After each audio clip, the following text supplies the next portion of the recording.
இன்று வைகாசி செவ்வாய். செவ்வாய்க்கிழமையில் முருகப்பெருமானை எப்படி நீங்கள் வழிபாடு பண்ணுவீங்களோ அதே போல் நீங்கள் வழிபாடு பண்ணுங்கள்.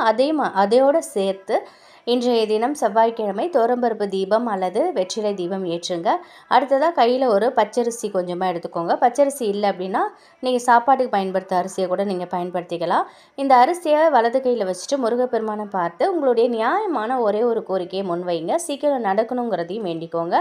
முருகப்பெருமானோட இப்போ சொல்லக்கூடிய மந்திரத்தை குறைஞ்சபட்சம் ஒரு 10 நிமிஷத்துலேருந்து ஒரு அதிகபட்சம் 20 நிமிஷம் வரைக்கும் சொல்லலாம். அதுக்கப்புறம் தீபதூபம் காட்டி எளிமையான நெய்வேத்தியம் வைத்து நீங்கள் தூபம் காட்டி உங்கள் வழிபாட்டை நிறைவு பண்ணிக்கோங்க. கையில் இருக்கக்கூடிய பச்சரிசியை எறும்புகள் இருக்கக்கூடிய இடத்துல போட்டுருங்க. இந்த மந்திரம் ஓம் அனீஸ்வராய நமக, ஓம் அனீஸ்வராய நமக. ரொம்ப எளிமையான இந்த மந்திரத்தை முழு மனதோட முருகப்பெருமானை நினைத்து வைகாசி செவ்வாய் இந்த நாளில் நம்ம நியாயமான வேண்டுதல் வைத்து நம்ம சொல்லும் பொழுது விரைவிலேயே நம்முடைய வேண்டுதல் நிறைவேறும்.